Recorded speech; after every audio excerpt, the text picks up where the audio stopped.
Hello students, तो मैं आप सबको इस वीडियो में एक्सरसाइज 1.2 कराऊंगा। एक्सरसाइज 1.2। तो जो सबसे पहले इसमें थ्योरम आती है इस एक्सरसाइज में, उसका नाम है fundamental theorem of arithmetic. Fundamental theorem of arithmetic. इसका जो स्टेटमेंट है आपका वो ये है, every composite number can be expressed as a product of its primes and this factorisation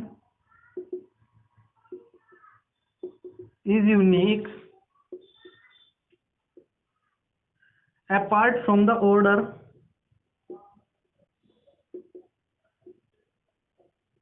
in which the prime factorization occurs। ठीक है, ये आपका इस थ्योरम का स्टेटमेंट है। तो मैं इस थ्योरम को एक एग्जांपल की मदद से समझाऊंगा। मान लीजिए आपके पास में 65 कोई नंबर है, तो इस नंबर को हम ऐसे भी लिख सकते हैं ना, 5 इंटू 13, क्योंकि 5 जब हमारा 13 बार प्रोडक्ट होगा तो 65 रिजल्ट देगा। ठीक है, और जो ये आपके नंबर्स हैं, क्या में प्राइम नंबर्स है क्या? तो यह थ्योरम ये बताती है कि आप जो है किसी भी कंपोजिट नंबर को उसके प्राइम की प्रोडक्ट के बराबर भी लिख सकते हो। यानी कि जो मैंने लिखा था कि every composite number can be expressed as a product of its primes, वो यही है कि हम किसी भी नंबर्स को उसके प्राइम्स की प्रोडक्ट के बराबर भी लिख सकते हैं। ठीक है, मैंने ये बताया कि इनको छोड़कर 5 और 13 को छोड़कर और कोई प्राइम नंबर ऐसा नहीं है जो 65 की प्रोडक्ट देगा। ठीक है, जो 65 की प्रोडक्ट देगा, यही ये थ्योरम कहती है। और जो तीसरी बात बताई इस थ्योरम ने वो ये है कि इनका ऑर्डर जो है कुछ भी हो सकता है।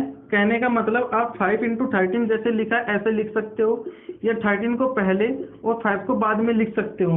इससे इस पर कोई फर्क नहीं पड़ेगा। अब मैं दूसरा एग्जांपल अगर दूं तो ये है, यदि आपके पास में 2 2 5 एक नंबर है तो उसको हम कैसे लिख सकते हैं, क्योंकि 15 का स्क्वायर है तो सबसे पहले हम 15 इंटू 15 लिख लेंगे। क्या वो मैं बता रहा हूँ।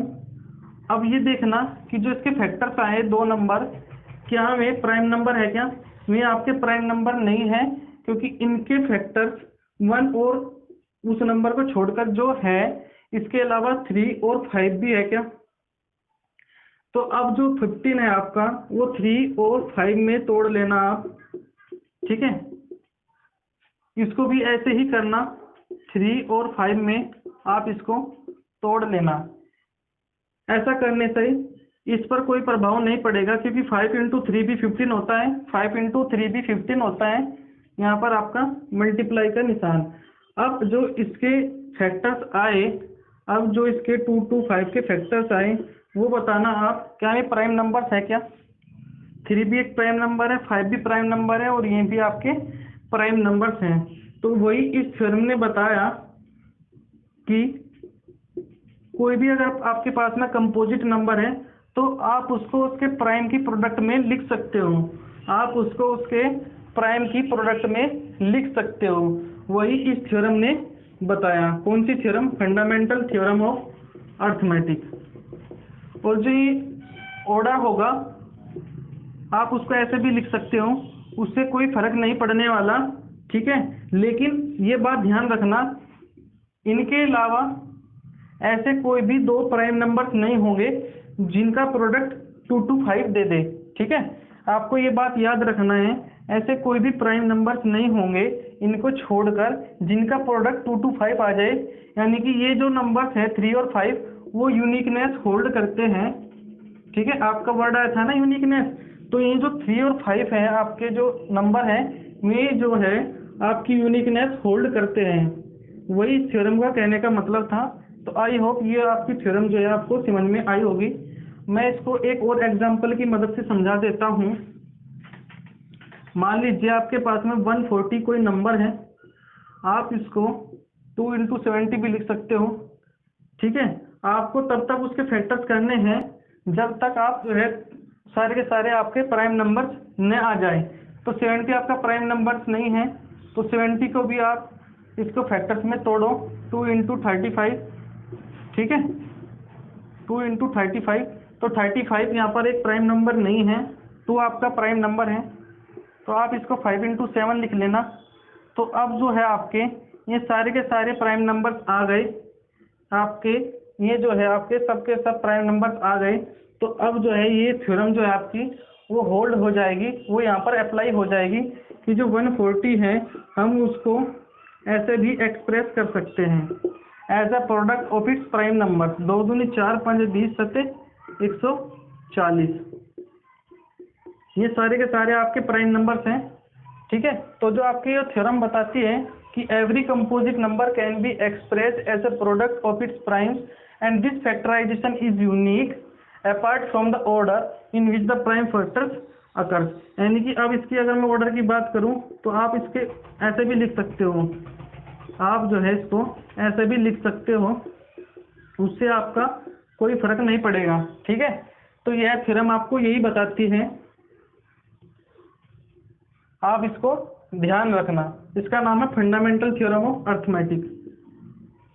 अब मैं आपको कराऊंगा इसके कुछ एनसीईआरटी एग्जाम्पल्स, तो ध्यान से देखना। सबसे पहले इसका जो एग्जाम्पल होगा वो है 3825। 3825, तो 3 1 जा 3, 3 2 जा 6, 3 7 21 और 3 5 15, 3 चौक 12, 3 दूनी 6, 3 5 15, फिर 5। ठीक है, तो हम जब इसको ऐसे लिखेंगे तो हमें अब क्या चेक करना है, हमें अब यह चेक करना है जो इसके फैक्टर्स आए आपके 3 5 और 17 क्या है प्राइम नंबर्स है क्या। क्योंकि जब हम यह चेक कर लेंगे कि ये प्राइम नंबर्स हैं तभी आपका fundamental theorem of arithmetic proof हो जाएगा। क्योंकि वह थ्योरम यही कहती है कि जो भी आपके पास में कंपोजिट नंबर है वो जो है उसके प्राइम फैक्टर्स की प्रोडक्ट के बराबर होगा। ठीक है, तभी वो जो आपकी फंडामेंटल थ्योरम ऑफ अर्थमेटिक है तभी वो प्रूफ होगी। तो 3 भी आपका प्राइम नंबर है, क्यों है, क्योंकि इसके जो फैक्टर्स होंगे वो 1 और 3 होंगे, 5 भी और आपका 17 भी। तो नेक्स्ट स्टेप में हम क्या करेंगे, जितना भी जिसका भी रिपीट होता है डिजिट उसको उसकी पावर में बना देते हैं। इस तरीके से आपका 5 2 बार है तो 5 की पावर 2, 3 2 बार है तो 3 की पावर 2, 17 एक बार है तो 17 को 17 की पावर 1 लिखो या 17 लिखो, बात एक ही होती है। तो यही आपका आंसर होगा। ठीक है, तो नेक्स्ट जो क्वेश्चन आएगा आपका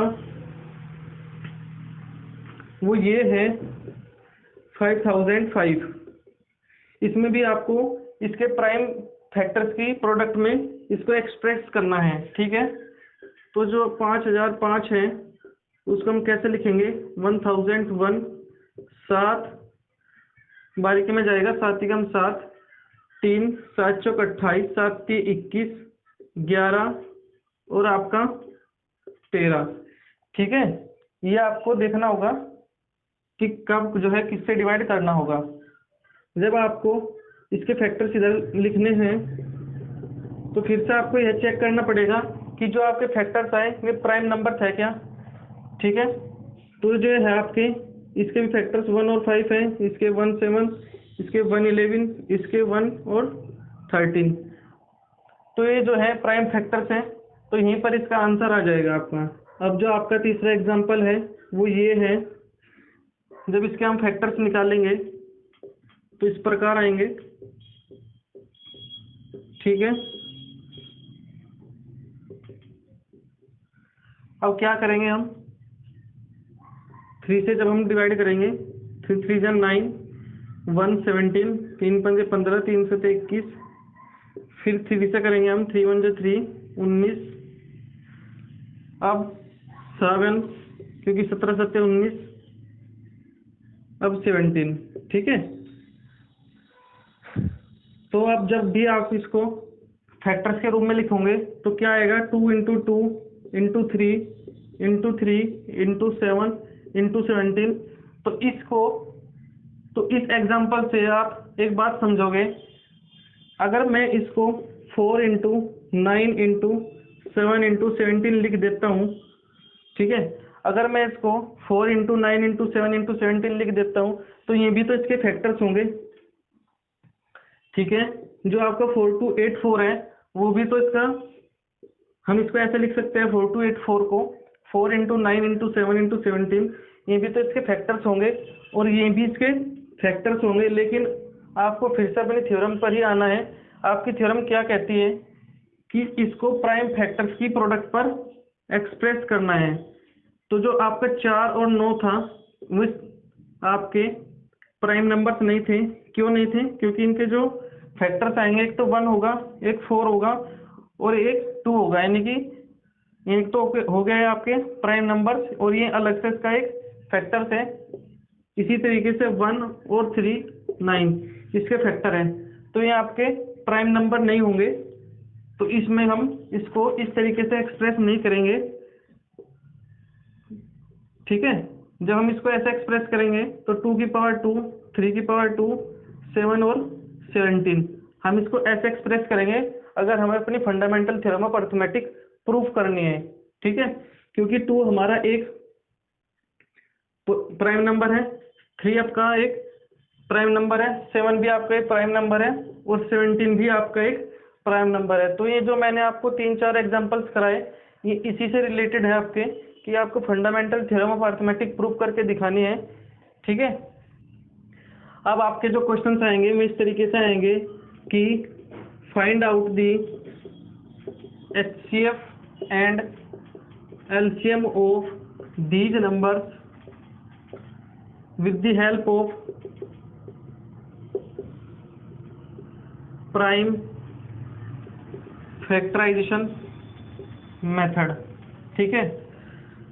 जैसे कि आपको ये एग्जांपल दे दिया, तो इसमें क्या होगा, आपके पास में ये नंबर्स है, आपके 3 नंबर्स है और प्राइम फैक्टराइजेशन मेथड की हेल्प से आपको HCM और LCM निकालना है। सबसे पहले HCF क्या होता है और उसके बाद बताऊंगा LCM क्या होता है। वो मैंने आपको पहले ही बताया है लेकिन फिर से बताने जा रहा हूँ। HCF वो नंबर होता है जो तीनों में कॉमन होगा। HCF आपका वो नंबर होगा जो तीनों में कॉमन होगा और LCM वो नंबर होगा, वो छोटा से छोटा नंबर जो इन सभी से डिवाइड हो जाएगा, ठीक है। यानी कि जब हम 12, 15 और 21 को फैक्टर करेंगे तो 2 इंटू 2 इंटू 3, अब इसमें क्या आ जाएगा 3 इंटू 5 और इसमें 3 इंटू 7, इसमें क्या आ जाएगा आपका 3 इंटू 7। तो जो आपका HCF होता है वो वह नंबर होता है जो तीनों में कॉमन होता है। HCF आपका वो नंबर होगा जो तीनों में कॉमन होगा, यानी कि ये जो आपके 3 नंबर है 3 3 3, ये जो है आपका 3 जो नंबर है वो आपका तीनों में कॉमन है। तो जो आपका 3 होगा वो आपका HCF होगा। और यहाँ पर आपको अगर मैं LCM की बात करूँ तो LCM वो नंबर होता है जो इन सभी तीनों से डिवाइड होगा। वो कैसा आएगा, उसके 2 तरीके होते हैं आपके, या तो आप यहीं से निकाल लो, ठीक है। प्राइम फैक्टराइजेशन मेथड की हेल्प से अगर आपको निकालना है तो आपको यहीं से निकालना पड़ेगा। तो उसमें क्या होता है, उसमें यह होगा यदि आपका जो भी तीनों नंबर में कॉमन होगा उसकी जो हाईएस्ट पावर होगी वो लिखनी होगी, और जो आपका चाहे 1 में कॉमन हो या 2 में कॉमन हो या एक ही में गिवन हो वो भी आपको सिंगल में लिखना पड़ेगा। मेरा कहने का मतलब ये है, यदि आपका जैसे इसमें 2 की पावर 2 है और इसमें 3 है, ठीक है, इसमें एक बार 3 है, इसमें एक बार 5 है, इसमें 3 इंटू 7 है, तो जो आपका 2 की पावर 2 है वो एक में ही गिवन है, बाकी और में गिवन नहीं है, तो आपको ये भी लिखना होगा 2 की पावर 2, ठीक है। आपका 3 जो है तीनों में कॉमन है, तो आपको 3 भी लिखना होगा। आपका 5 केवल इसमें ही है, आपका जो 7 है वो भी इसमें ही है। तो 5 इंटू 7, इस तरीके से आपका जो एलसीएम आएगा वो 2 2 जा 4, 12, 5 इंटू 7 यानी कि 12 पंजे 60 इंटू 7 यानी कि 420 वो नंबर होगा जो इन तीनों से डिवाइड हो जाएगा। ठीक है, आपको इस तरीके से जो है एचसीएफ और एलसीएम निकालना होता है प्राइम फैक्टराइजेशन मेथड की हेल्प से। मैंने ये कहा था कि इसका जो है दूसरा मेथड भी बताऊंगा। दूसरा मेथड आपका सिंपल मेथड होता है जो आप शुरू से ही निकालते आ रहे हो। वो ये है होता है कि 12, 15, 21 को हम एक साथ लिख लेते हैं। तो 3 चौक 12, 5, 3 सते 21, फिर 4, 5 और 7, फिर 5 बार के में जाएगा, 7 बार के में जाएगा। ठीक है, तो ये वही नंबर होंगे जो मैंने आपको पहली बार लिखे थे। 3 चौक 12, 5 60 और आपका 420 जब इसको मल्टीप्लाई करोगे तो एचसीएफ और एलसीएम तो आपके सेम आएंगे। बात है आपको मेथड कौन सा दिया है, इसमें प्राइम फैक्टराइजेशन मेथड की हेल्प से पूछा है, तो आपको ये मेथड आपको काम में लेना है। इसका मैं दूसरा एग्जांपल अभी बताऊंगा। जो इसका दूसरा एग्जांपल है वो ये है 8, 9 और 25 में एचसीएफ और एलसीएम निकालना है। ठीक है, एचसीएफ और एलसीएम निकालना है, तो उसी तरीके से हम लेंगे। पहले हम सिंगल सिंगल का करेंगे। 2 इंटू 2 इंटू 2, अब आपका आता है 9, तो 3 इंटू 3, अब आपका आता है 5 इंटू 5। तो जो आप एचसीएफ निकालोगे वो तो आपको यह देखना होता है कि तीनों में कौन सा कॉमन आ रहा है, फिर आपको एलसीएम निकालना होगा। आप यह देखना कि जो 2 है वो इसमें ही है, इसमें नहीं है। 3 आपका इसमें है, बाकी और में नहीं है। 5 आपका इसमें है, बाकी और में नहीं है। तो जब आपका कोई भी कॉमन नहीं आता तो आप एचसीएफ जो है 1 लिख देते हैं, क्योंकि 1 जो है ऐसा नंबर है, आप इसमें मल्टीप्लाई करोगे तब भी 8 आएगा, इसमें 1 की मल्टीप्लाई करोगे तब भी 9 आएगा, 1 की मल्टीप्लाई करोगे तब भी आपका 25 आएगा। यानी कि 1 की मल्टीप्लाई किसी नंबर से भी करोगे वही नंबर आएगा। तो आपका यहाँ पर जो एचसीएफ आएगा वो 1 हो जाएगा। अब यहाँ पर एलसीएम की बात करें तो मैंने एलसीएम क्या बताया था, एलसीएम वो नंबर होता है जो 8 से भी डिवाइड हो जाएगा, 9 से भी डिवाइड हो जाएगा और 25 से भी डिवाइड हो जाएगा। तो जैसे यहाँ पर 2 की पावर 3 है, 3 की पावर 2 है और 5 की पावर 2 है। ठीक है, तो आपको जो एलसीएम होगा इसका, ना तो इसमें कॉमन आ रहा, तो आपको 8 इंटू 9 इंटू 25, यही आपका इनकी प्रोडक्ट ही आपकी एलसीएम होगी। तो जो आप एलसीएम निकालोगे वो इस तरीके से निकालना कि आप 2 की पावर 3 लिखना, 3 की पावर 2 लिखना और 5 की पावर 2 लिखना। हमने ऐसे ही इसका मल्टीप्लाई क्यों नहीं किया, क्योंकि अगर आप मेथड पर आओ, हमें कौन सा मेथड लगाना है, प्राइम फैक्टराइजेशन मेथड। यानी कि जो आपके फैक्टर्स होंगे वे भी एक प्राइम में ही होंगे, यानी प्राइम में ही लिख के दिखाना है। यहाँ पर 8 जो है, यहाँ पर 8 जो है आपका वो प्राइम नंबर नहीं है, वो कंपोजिट नंबर है। ठीक है, इसी तरीके से अगर मैं इसकी मल्टीप्लाई करूं तो 1800 आपका वो नंबर होगा जो इन तीनों से डिवाइड हो जाएगा। ठीक है, इस तरीके से आपको एलसीएम निकालना होगा। अब आपका एक क्वेश्चन आता है, वो यह कहता है कि चेक वेदर 6 की power n can and with the digit 0, ठीक है, फॉर एनी नेचुरल नंबर। जो 6 की पावर n है वो कभी क्या लास्ट में 0 होगी क्या, उसके कोई भी अगर नेचुरल नंबर हो, n जो है आपका कोई भी नेचुरल नंबर हो। इसका कहने का मतलब ये है कि n की वैल्यू अगर हम 1, 2, 3 और आगे तक कुछ भी रखेंगे, क्या जो लास्ट में है, मान लीजिए 6 के आगे 0 आएगा क्या कभी, ठीक है, या 6 हो या कुछ और हो, क्या इसके आगे 0 आएगा क्या।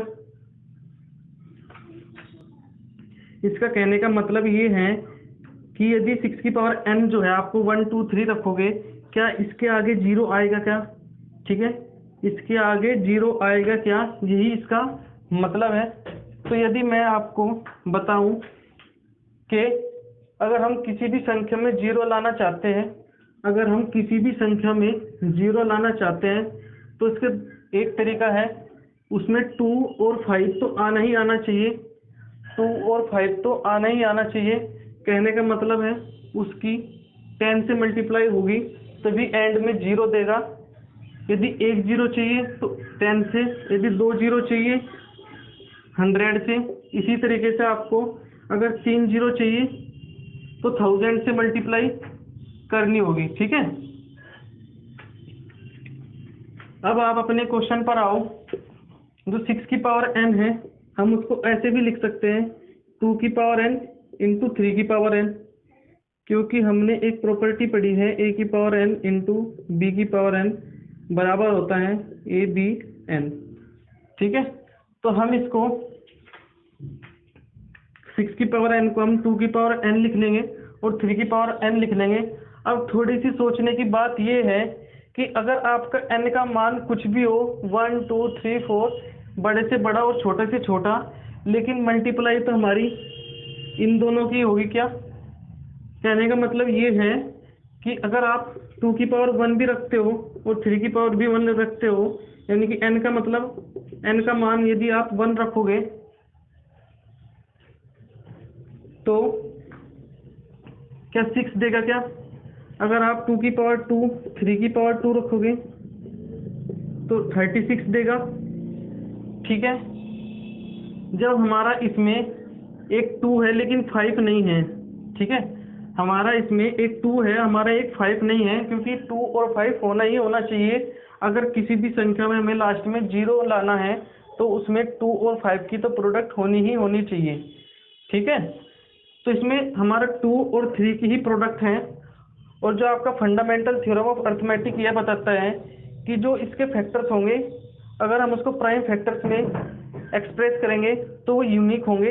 इसके अलावा हम इसको 5 से मल्टीप्लाई अपनी तरफ से नहीं कर सकते। यानी कि जो यूनिकनेस है फंडामेंटल थ्योरम ऑफ अर्थमेटिक की, वो यह कहती है कि जो 6 की पावर n है हम उसको 2 की पावर n इंटू 3 की पावर n में ही एक्सप्रेस करेंगे। इसका अलावा हमारा कोई भी अन्य प्राइम फैक्टर्स नहीं होंगे जो 6 की पावर n को हम एक्सप्रेस कर सके, ठीक है। तो हमारा जब इसमें 2 और 5 नहीं आया, 2 तो आया है और 5 नहीं आया, ये दोनों साथ के साथ आने चाहिए। अगले क्वेश्चन में यदि ऐसा हो कि 5 आ जाए 2 नहीं आए तो तब भी आपका जीरो नहीं बनने का। 2 और 5 का एक साथ के साथ में कॉम्बिनेशन होना चाहिए तभी आपका एक जीरो आएगा। तो आपको जो है मैंने बताया, मैंने एग्जांपल भी दिए। यदि आपके पास में 2 की पावर 2 हो 3 की पावर 2 हो फॉर n इक्वल्स टू 2 तो आपका मतलब आंसर क्या आएगा 36। यदि 2 की पावर 3 इंटू 3 की पावर 3 हो तो 8 इंटू 27, आपका आंसर क्या आएगा। यानी कि आपको लास्ट डिजिट ही देखनी है, 8 से 56, 8 दूनी 16 5 21। यानी कि कहने का मतलब ये है कि आपका इसमें लास्ट में जीरो नहीं आया, इसमें भी आपका लास्ट में जीरो नहीं आया। जीरो कब आता है जब आपका 2 और 5 का प्रॉपर एक कॉम्बिनेशन होता है तभी हमारा एक जीरो बन पाता है, ठीक है। तो हमारा जो ये है 6 की power n can and with the digit zero, तो हमारा ये कभी भी किसी भी n पर, किसी भी n जो है आपका नेचुरल नंबर दिया है वो एंड जो होगा उसका वो जीरो नहीं आएगी उसमें, ठीक है। तो मैंने आपको ये बता दिया कि इसका लॉजिक क्या है। जो आपको लैंग्वेज देखना है वो आप अपनी बुक से देख लेना कि इसको हम कैसे लिखेंगे। मैंने आपको सही से समझा दिया कि 6 की पावर n आपका can and with the digit zero हो सकता है या नहीं हो सकता। आपकी बुक में 4 की पावर n भी दिया है, तो उसमें मैंने ओरली बताना है आपको कि जो 4 की पावर n है वो 2 की पावर n लिख सकते हैं क्या हम उसको, क्योंकि a b की पावर n जो है आपको हम ऐसे लिख सकते हैं a की पावर n इंटू b की पावर n, ठीक है। तो 4 की पावर n 2 की पावर n इंटू 2 की पावर n लिख लेंगे जब हम इसको, तो इसमें आपका 5 जो है बिल्कुल नहीं आया, 5 की पावर 0 है। 5 की पावर 0 का मतलब ये है कि 1 है, तो ये भी आपका जीरो इसका एंड नहीं होगा, ठीक है। तो आपकी बुक में यही दो क्वेश्चन है 6n का और 4n का। मेन बात आपको ये बतानी है मुझे कि जब भी आपको 0 लाना है तो 2 और 5 का प्रॉपर कॉम्बिनेशन होना चाहिए। यदि ये दोनों है तो आपका जो है कोई भी number for n natural number के हिसाब से आपका एंड हो जाएगा 0 में। ठीक है। इसके अलावा आपका फंडामेंटल थ्योरम ऑफ अरिथमेटिक वहाँ पर एक बड़ा रोल निभाती है कि जो इसके 6 की पावर n है, जो इसके फैक्टर्स होंगे, अगर वे प्राइम हैं तो उनके अलावा और कोई भी अन्य फैक्टर्स नहीं होंगे जो उसको डिस्क्राइब कर सके। ठीक है। तो आप जो लैंग्वेज है आप अपनी बुक में से देख लेना, बाकी मैंने आपको बता दिया। Thank you.